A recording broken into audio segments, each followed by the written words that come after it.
दोस्तों, मेरे प्रिय मित्रों, आज मैं एक बहुत ही महत्वपूर्ण और अति सामयिक मंत्र आपको देना चाहता हूँ, उस पर चर्चा करना चाहता हूँ।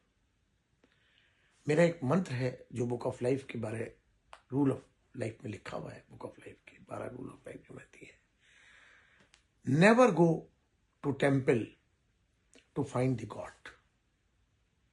make your heart the temple of the God.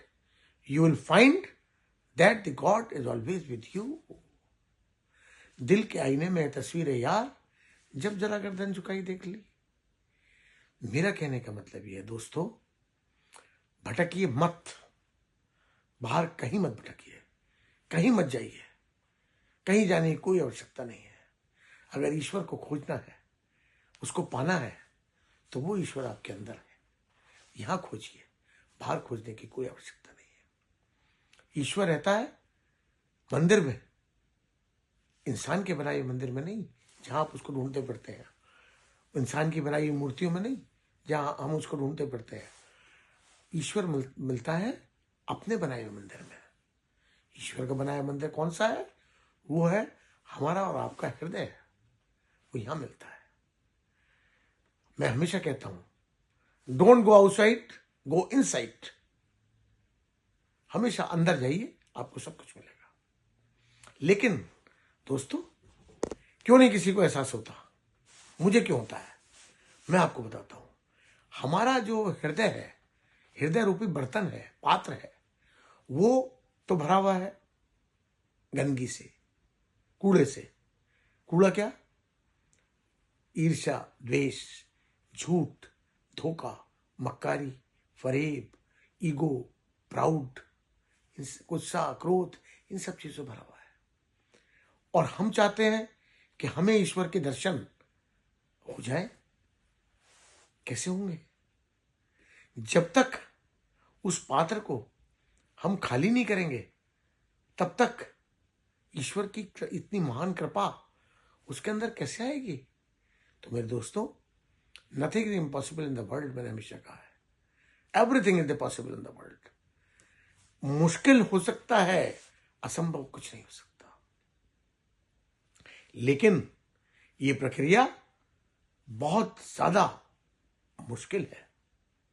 इसके लिए तपस्या की आवश्यकता होती है। इसके लिए अपनी विल पावर स्ट्रांग होने की आवश्यकता होती है।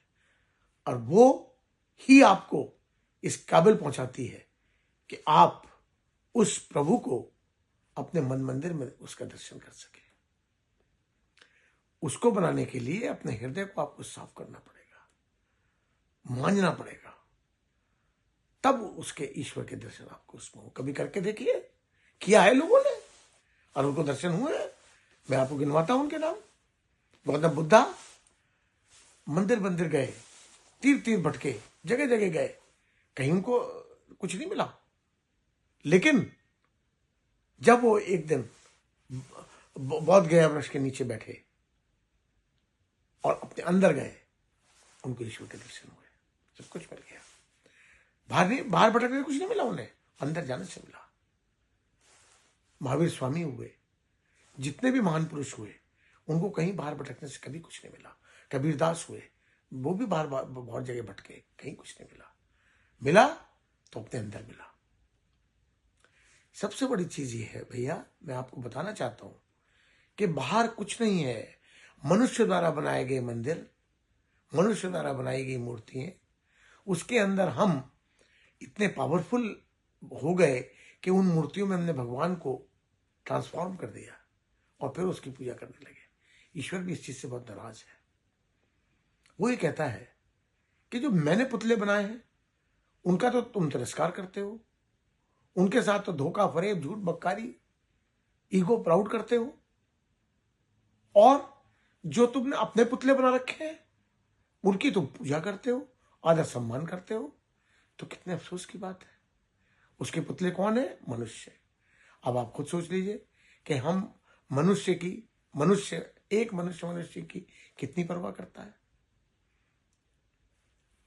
यह अपना आत्मा बताएगी किसी से कहने की कोई आवश्यकता नहीं, अपने दिल में टटोलिए, आपको खुद पता लग जाएगा। तो मैं ये कहता हूं कि उसके बनाए हुए जो पुतले हैं उसका आदर सम्मान करो, न कि इंसानों के बनाए हुए पुतलों को पूजो। कुछ नहीं मिलने वाला। पूजा क्या है? पूजा का अर्थ ये नहीं है आरती गाना, मंदिर में घंटा बजाना, व्रत करना, ये सब चीजें पूजा के अंदर नहीं आती। पूजा का असली अर्थ क्या है? ईश्वर की आज्ञा का पालन करना और उसके द्वारा प्रतिस्थापित आदर्श और सिद्धांत अपने जीवन में आत्मसात करके अपना जीवन उसके हिसाब से चलाना। जैसे माता पिता दो, एक नरेश और एक सुरेश, दो दोस्त थे। नरेश के ही माता पिता थे, सुरेश के ही माता पिता थे। नरेश अपने माता पिता को बैठा के रोज उनकी आरती गाता था, सुबह को, शाम को फिर आता तो फिर उनकी आरती गाता था, उनको बैठाता था, धूप बत्ती अगरबत्ती वगैरह सब जलाता था। लेकिन जब घर से बाहर जाता था तो करता अपने मन की था। कोई भी जो उसके माता पिता चाहते थे ऐसा कोई कृत्य नहीं करता था।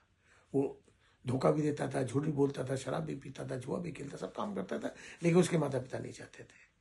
सुरेश ऐसा कुछ नहीं करता था, ना तो वो उनकी आरती गाता, ना कोई धूप बत्ती अगरबत्ती को जलाता, कुछ नहीं करता था वो। लेकिन जो उसके माता पिता चाहते थे केवल वो काम करता था, उनकी आज्ञा का पालन करता था। तो मेरे दोस्तों, इसका जवाब आपको खुद मिल गया होगा कि किसके माता पिता उससे खुश होंगे, नरेश के या सुरेश के। हर आदमी कहेगा सुरेश के खुश होंगे जो उनकी आज्ञा का पालन करता है। इसी तरह प्रभु हमारा माता पिता है। अगर हम उसकी आज्ञा का पालन करते हैं, हम उसके किए हुए, उसके स्थापित किए हुए जो नियम है, जो आदर्श है, उन पर चलते हैं, उनको अपने जीवन में आत्मसात करते हैं, प्रभु के प्रकाश को आत्मसात करने का प्रयास करते हैं, तो हमें ईश्वर के दर्शन होते हैं, हमें सब कुछ मिलता है। तो हम भटक रहे हैं। जिस तरह हिरण की नाभि में कस्तूरी होती है और वो उस कस्तूरी की महक को ढूंढता, सुगंध को कहां से आ रही है उसे पता नहीं है, जंगल जंगल भटकता रहता है कहां से आ रही है, लेकिन उसे पता नहीं कि कस्तूरी उसकी नाभि स्थित, जो उसकी नाभि में स्थित कस्तूरी है वहां से सुगंध आ रही है। इसी तरह मनुष्य को पता नहीं है कि ईश्वर उसके हृदय में स्थित है, लेकिन वो उसे बाहर ढूंढ रहा है और ढूंढ के बहुत खुश हो रहा है और समझ रहा है कि उसे ईश्वर मिल गया। मंदिर में आदमी जाए, खड़ा होता है मूर्ति के सामने, आंख बंद करके खड़ा होता है हाथ जोड़ के। तो आंख क्यों बंद करता है? मूर्ति तो सामने रखी है पत्थर की।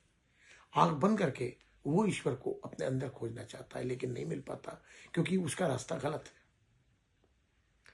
तो मेरे दोस्तों, सिर्फ उसकी आज्ञा का पालन करना, सत्कर्म करना, आशीर्वाद ग्रहण करना, लोगों की दुआएं लेना, जो उसके द्वारा जिनको उसने उनके पाप कर्मों की वजह से उनको दंड दिया है, वो भी उसके बच्चे हैं, उनकी मदद करना, क्योंकि वो चाहता है, अगर एक माँ बाप के दो बच्चे हैं, एक बच्चा कुछ नहीं कर पाया, बेकार हो गया, एक बच्चा आईएएस अफसर हो गया, आईएएस अफसर उस बेकार बच्चे की मदद करता है तो माँ बाप बहुत खुश होते हैं अंदर से।